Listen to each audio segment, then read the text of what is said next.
Episode title: The Lecture That Should Have Stayed in 1952.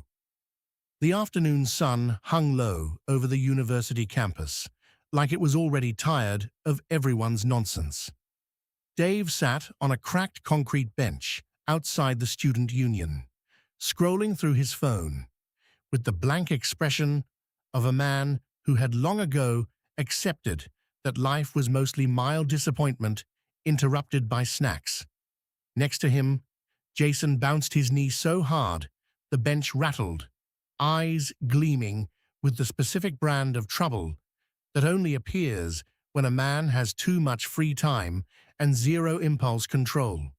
A crumpled flyer drifted past on the breeze.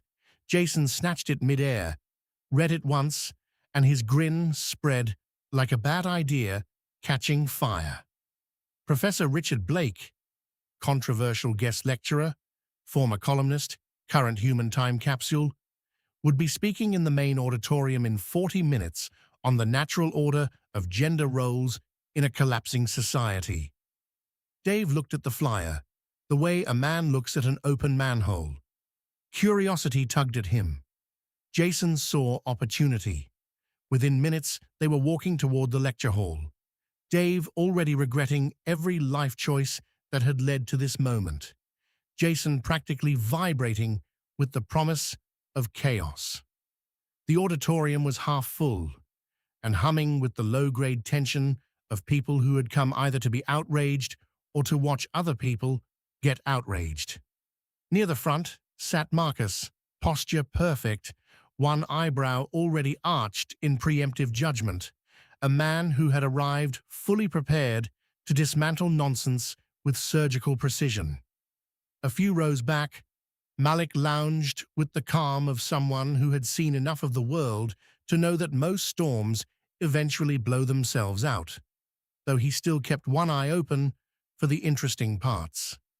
Carlos occupied an aisle seat, energy barely contained. The kind of guy who treated every public event like a potential comedy special waiting to happen. Professor Richard Blake took the stage with the confidence of a man who had never once been told he was wrong and believed it. He adjusted his glasses, cleared his throat, and launched into his thesis with the energy of someone delivering sacred truth. Women, he declared through the narrator's summary of his words, had been happiest when their primary domain was the home, their highest calling the raising of children, and their natural temperament unsuited to the aggressive arenas of politics, business, or higher academic leadership. Modern equality, according to him, was a dangerous social experiment that had left men emasculated and women exhausted. He spoke with the calm certainty of a man quoting scripture he had written himself. Dave shifted in his seat, already feeling the temperature in the room rise. Jason leaned forward, elbows on knees, smiling like a man watching a fuse burn toward a powder keg. Marcus's jaw tightened. Malik exhaled slowly through his nose. Carlos's eyes widened with the pure delight of someone who had just been handed front-row tickets to a circus. Blake continued, elaborating on biological destinies and the soft tyranny of feminism, each claim landing heavier than the last. A few students shifted uncomfortably. Someone near the back muttered something the narrator rendered as pure disbelief. Marcus's hand rose, not in question, but in the first measured counterpoint. The professor waved him off with a paternal smile that somehow made the dismissal worse. Malik offered a quiet observation that the historical record disagreed, only to be met with a lecture on selective history. Carlos, unable to contain himself, let out a laugh that carried across 3 rows and earned him a sharp look from the stage. Jason, sensing the moment, began the subtle work of escalation, a pointed cough, a theatrical eye roll, a whispered suggestion that traveled just far enough.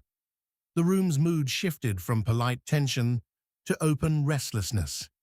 Blake pressed on, now describing a nostalgic vision of dinner tables where men returned from work to find meals waiting and children already disciplined. The absurdity of the imagery only sharpened the edge in the air. Marcus stood. His response was calm, precise, and laced with the quiet fury of someone who had heard versions of this argument his entire life. Blake met it with condescension. Malik added a dry observation about how conveniently the professor's theories ignored half the planet's population. Carlos contributed an energetic comparison involving his own mother's career that somehow managed to be both respectful and devastating. The professor's face tightened. The audience began to divide into camps, those who wanted to leave, those who wanted to argue, and those who wanted to watch the whole thing burn. Dave had planned only to observe. He remained seated, trying to project the energy of a man who was not involved. Jason, of course, had other plans. A carefully timed remark from Jason about living fossils reached the stage at exactly the wrong moment. Blake's gaze swept the room and landed somehow on Dave. The professor pointed. The narrator conveyed the accusation. This young man, quiet and unassuming, surely represented the modern male who had surrendered his natural authority. Dave's stomach dropped. He had done nothing. He had said nothing. Yet every head in the auditorium turned toward him like he had just been nominated for an unwanted award. The situation accelerated. Marcus demanded the professor address actual data rather than anecdotes. Malik suggested the lecture would have been more accurate if delivered in 1850. Carlos stood on his chair for better projection and offered a rapid-fire rebuttal that included 3 family stories and 1 extremely specific insult about the professor's tie. Jason cheered them on like a man coaching a fight he had started. Blake, red-faced now, doubled down, insisting that the chaos in the room itself proved his pointer about the breakdown of natural order. Then the projector malfunctioned. No one knew who touched the remote. One moment the screen displayed a sepia photograph of a 1950s kitchen. The next, it cycled through a random cascade of images. Stock photos of women in hard hats, Olympic athletes, CEOs, and for reasons no one could explain, a goat wearing a graduation cap. The goat remained on screen longer than any of the others.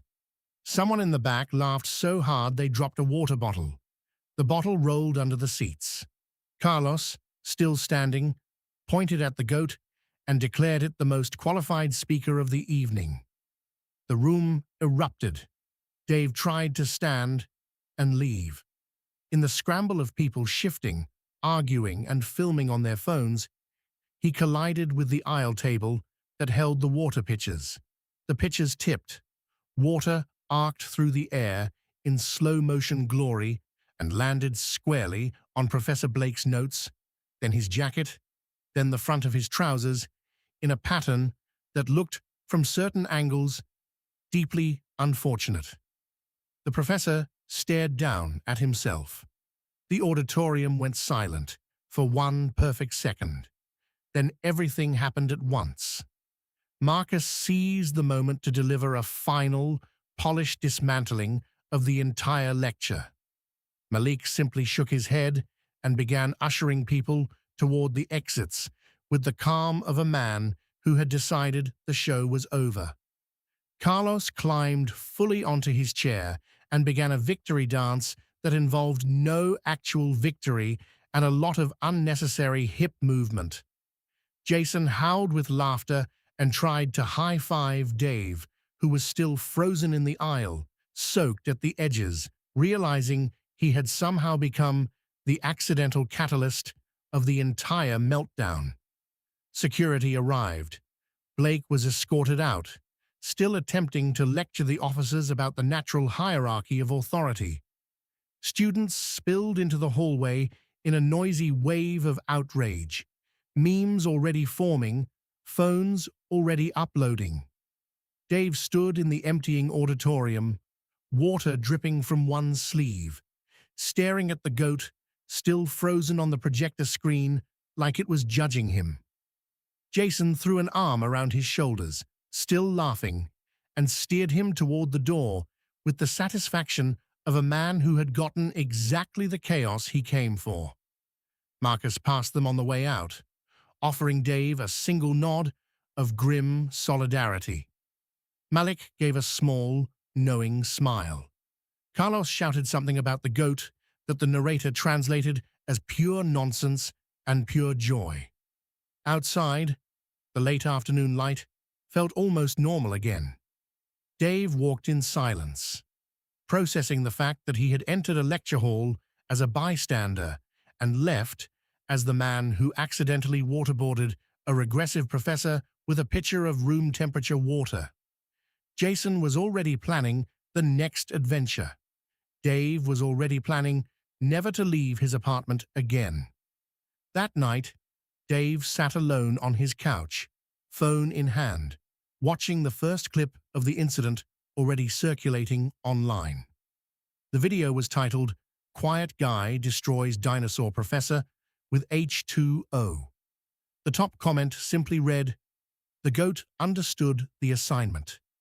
Dave stared at the screen for a long moment, then slowly turned the phone face down on the table, as if that could make the entire afternoon unhappen. Somewhere in the distance, Jason's text notification chimed once, twice, then a third time. Dave did not look.